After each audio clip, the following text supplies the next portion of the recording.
Welcome to this edition of the Douglas County School District Growing Together podcast.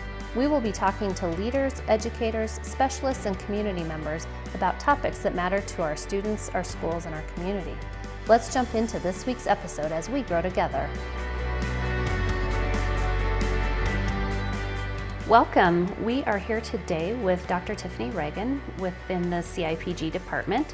Tiffany works as a literacy content strategist and also is our dyslexia guru for the district. She knows all things dyslexia and is helping to support students and teachers and leaders across the district with the hot button topic of dyslexia. Welcome, Tiffany.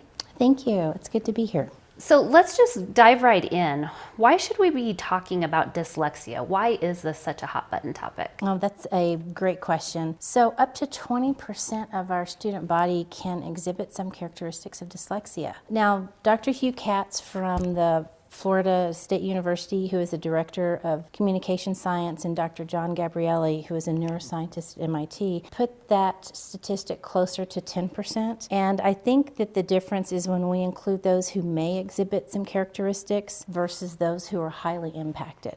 So we can pretty much say between 10 and 20% of our students will be impacted. Can I interrupt and ask? Yes. And maybe you're getting ready to cover this, but what does that mean when people have characteristics of dyslexia, and how does that impact the work that they're doing in school? Oh, that's a great question. So dyslexia, like so many other things, it falls along a continuum. And so you could have students that are mildly impacted who in fact never even get identified because they learn coping strategies and they learn how to compensate. And so reading and writing and language processing will always be a little bit more challenging, but they have found a way to make it work in a school setting. And then you get to the moderately impacted or highly impacted, and those are students who absolutely have to have support because learning in the traditional way that we teach reading and writing may not work for them.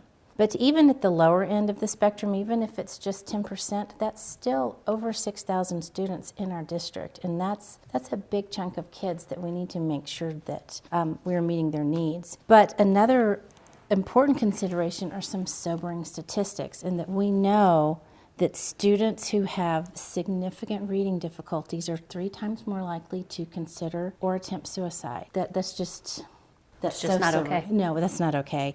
And we also know that some research out of Texas, when they studied their inmate population, that about 85% of the population had significant reading difficulties, close to being illiterate, and that was likely attributed to dyslexia. Louisiana replicated that study and found almost the exact same statistics. So we know in the short term it's important, and even in the long term it's a really important issue. Those statistics definitely are startling. I know that you've done a lot of work over the past year related to supporting students and teachers within our district around dyslexia.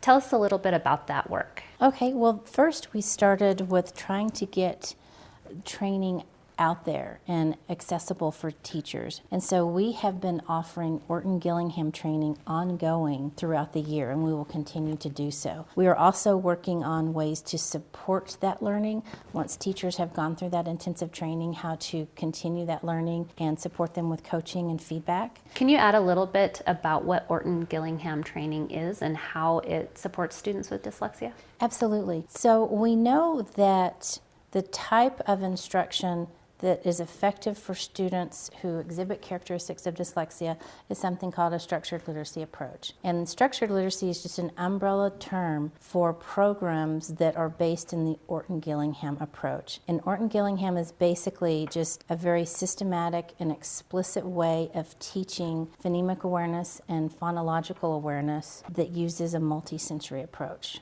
So other than the OG classes at Orton-Gillingham, we've also developed a protocol. We wanted the experience to be consistent across the district for when either a teacher or a parent or some educator suspects dyslexia. We needed a procedure that was the same and consistent, and also just to define steps to go through of how you identify if a child exhibits characteristics of dyslexia. So that protocol is on our webpage. It's on that first page. You just scroll down. And it is important to know that this is available to the community. And so families have this too. So I would just really stress to teachers and especially building leaders, please be aware of this in the procedure, because it's likely that you could have families coming in asking for this process and procedure, and you just want to be aware that it's out there. And I think we can add to that that if this is new for all of us, it's kind of new territory in supporting this and putting consistent processes in place. So if anybody has questions,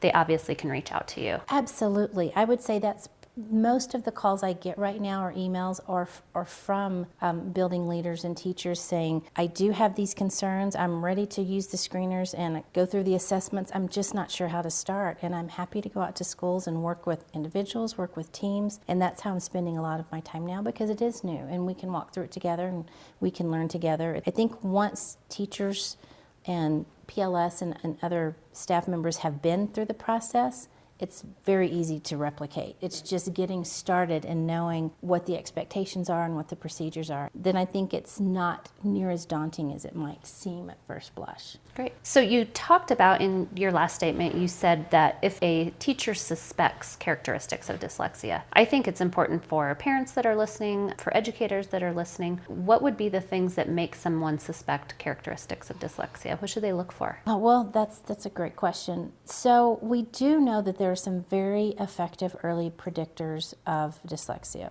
One of them is poor phonological awareness, and another is poor letter knowledge. And now if a child, when they're preschool, kindergarten, struggles with one of those, that's not a red flag to me.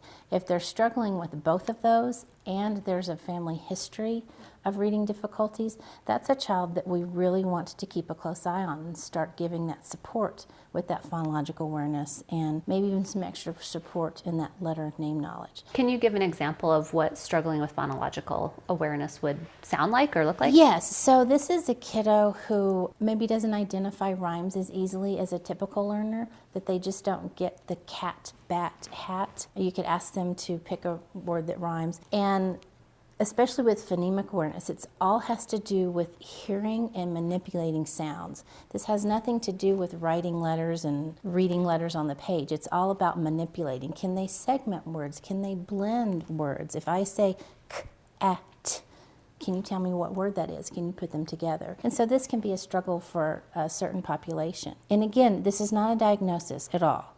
If a kiddo struggles with those two, and there's a third indicator called RAN, and it's just an assessment for if a child can rapidly name common objects, which families wouldn't do. It's easy to do at the school level. But even if a child has concerning scores in each of those three, we still wouldn't diagnose them, but we would say, look, this is a red flag, and instead of taking a wait-and-see approach, we're going to help that student now, and we're going to support them with some activities and just some learning supports that can help them develop those skills, because we know the earlier we start, the better the outcome is for the student. Great.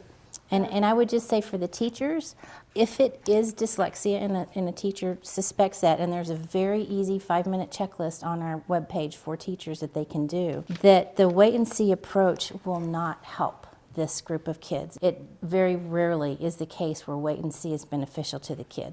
The only exception I would say to that is if you have a student who is starting kindergarten and they have not had preschool, or maybe they haven't had exposure to a lot of language or print, then give them that opportunity to have that exposure that first part of kindergarten. But I would look closely at them the second semester. Are they able to rapidly name their colors and rapidly name letters? Are they learning letters at a rate that is typical of the class? Because if not, we still want to look at them, because we're not labeling them. We're just saying we're going to take extra care and make sure that this student is getting what they need. And even if it is a student who doesn't turn out to have dyslexia or characteristics of dyslexia, further instruction is only going to benefit them. Absolutely. It's a win-win. So you've talked a little bit about resources already, but what other things do we have that can support students in their learning that may have characteristics of dyslexia? Okay, so we do have a web page, and when you go to the Douglas County school district website, you can just do a search for dyslexia and it will take you to the dyslexia webpage. Scroll down to the bottom of that first page and you will find the protocol, and there's a PDF you can print out if you want your own copy. But if you go up to the top right-hand corner, there's a link that says resources, and that will take you to a page where you can click on teacher resources or family resources. And teacher resources is where I wish everybody would start, because there are so many tools there to help. There's instructions on how you go about administering the screener, how you assess. There are resources for classroom accommodations, and this is a curated list. This isn't something where I'm just sending you to a website and you have to dig through for hours. Right. For example, the classroom accommodations sends you directly to the page. It's within a larger website, but it's directly to the page. It says 1, 2, 3. These are accommodations. Great. And there are other tools and tips and resources, so that's the best place to start. And then once someone has dug into all those resources and there's still questions, reach out to me. That's what I'm here for. Good. I know I want to remind all of our educators and leaders that Tiffany also put together some videos that are very beneficial in understanding the overview of dyslexia, what it means, what to look for, much of the things that she's talked about, but in a video format where you can access that. That's available, and hopefully many of you have already tuned in and seen those already. Do you want to add to that? Yes, and so the overview was the first part of our dyslexia series, and we have developed the second class, which is How Do I Know? And currently this is available in a face-to-face format where I come out and work with the team or staff. It's about an hour. And in the spring we will have this available online just for some asynchronous learning opportunities. And this basically walks you through the steps of screening and assessment, and then it helps to direct people how to analyze that data and where to go from there. Tiffany, you've shared a ton of great information with us, a lot of resources, and really exciting work to support our students. Is there anything else that you'd like to say to wrap up our time together? Just thank you for letting me be here, and I'm available for anyone, questions or support, just let me know. Thank you. We appreciate you and the work that you're doing. Thanks.